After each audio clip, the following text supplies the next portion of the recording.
Hey friend, Chris Vandeviver here from WhyLogicProRules.com. Now today we're going to do some general tonal shaping of our tracks.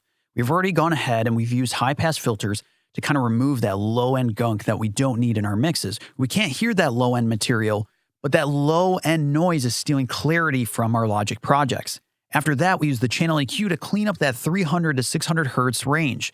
That's sort of the mud zone of most tracks. Now today we're going to use the console EQ that comes with Logic in the vintage EQ collection. And we're going to use this particular EQ to help tonally shape our tracks to a better place. When I was first getting started in Logic and I was mixing my own tracks, my friends' tracks, I struggled with EQ. I would pull up the channel EQ and I would just like bend and stretch the EQ bands the best I could, and yet I could not get something I was happy with. And as I was working on it, looking at the spectrum analyzer, looking at the different bands, I would think thoughts like, does this EQ look right? And that's about the worst question you can ask yourself anytime that you're mixing. What I found over time was the less knobs, the less controls, the less visual stimulation I had while I was EQing and working on my mixes, the better the results I would get. And this was after buying many different third-party options. Thankfully, in the last couple of years, we've been introduced to the vintage EQ collection, so you don't even have to buy a third-party plugin if you don't want to. Let's just take a quick look at the console EQ.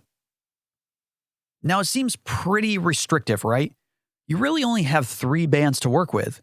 We have a low band that allows us to boost or cut anywhere between 35 hertz and 220 hertz. And it's not a parametric band, it's just a low shelf. Then the mid-range band is a parametric band, which allows us anywhere between 360 hertz to 7,200 hertz. And we don't even get to pick how wide or narrow this band is. And after that, we have the high shelf.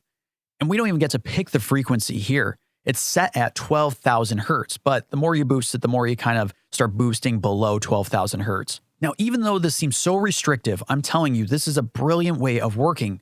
There's no parametric bands to look at and to kind of second guess. There's not a lot of controls. There's no spectrum analyzer to cause you to start mixing with your eyes instead of your ears. It's all based on the way the track sounds. So let's start with the drums. Let's close this up, solo the drums, open the console EQ, and I'm just going to take a listen and I'm going to start adjusting the tonality of the drums.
Okay, cool. So my main thought is I need to get more air and presence out of this drum kit. And that's why I boosted the high gain by about 4 decibels. After that, I was looking for the articulation of the drums. And I felt like that I found that at almost 5,000 hertz. So I boosted that by 2 decibels. But of course, because we are boosting so much high end in the drums now, the low end was lacking a little bit. So at about 220 hertz, I felt like I had a good chance of boosting both the kick and the snare body by about 1 decibel, and I think it feels pretty good. Okay, let's now introduce the bass and move on.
Okay, so I was kind of debating with myself. Do I want to boost the 220 hertz and below on both the bass and the drums? But it sort of felt like the right decision for me. So it turned out that the articulation of the bass was living at about 3,200 hertz. That was just happened to be luck that the filter was set to that frequency. So I boosted by about 1.5 decibels to bring out some of that articulation. After that, I boosted by just a decibel in the low end just to give that bass the solidity it needed. Okay, let's introduce the guitars now.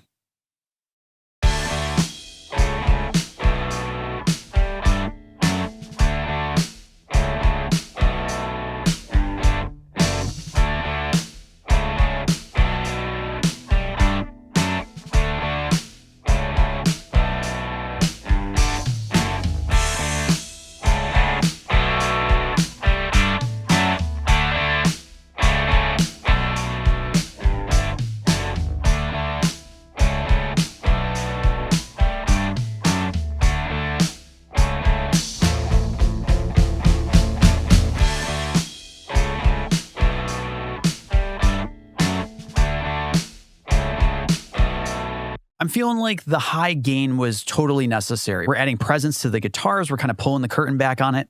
But once I boost that high end, I feel like that there's sort of this honkiness, this aggressive nature as well in the upper mids that I know is just going to be accentuated further by boosting the highs. So at about 2,986 hertz, I have a little kind of cut down on that aggression and cut down on that honkiness. But now I'm starting to notice a frequency in particular that I'm not liking. And this is why it's good to generally tonally shape with something like the console EQ. As we're bending and pulling just, the low, mid, and high, you start to reveal those ugly frequencies that you don't want. So let me go back to my channel EQ. I'm going to try to find that frequency.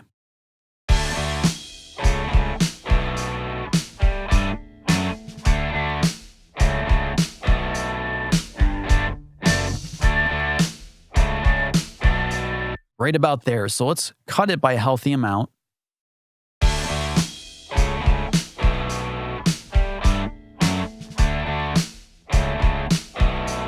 Do you hear that? I'm going to turn it off and then introduce the filter.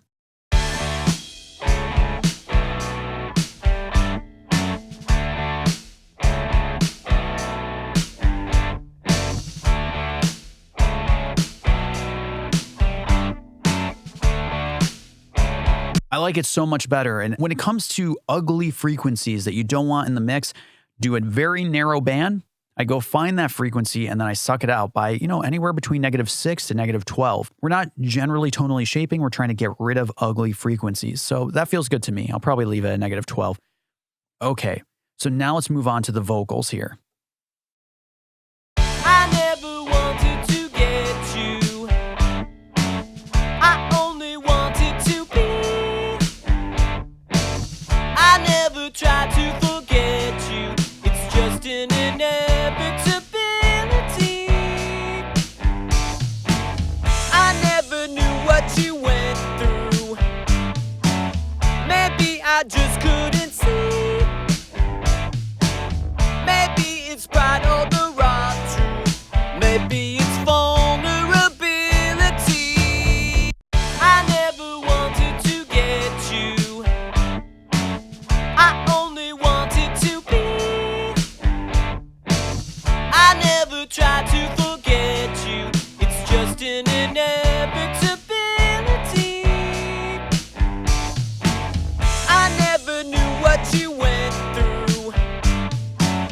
Maybe I just couldn't see. Now with this vocal, I felt like there's more mud I needed to remove. So about 220 hertz, we have a cut. Now, of course, I could go to the channel EQ. I could adjust the low pass filter I already have. I'm being kind of lazy. And then I boosted the high by about a decibel. I might push it even further. Let's see. I never wanted to get you. Yeah, so now we're getting more presence out of the vocals. But the thing is, with this particular vocalist, there's a lot of nasty resonances and aggression between 4K to 5K. And I would normally boost those for articulation, but the fact of the matter is this vocalist is pushing the mic capsule pretty hard.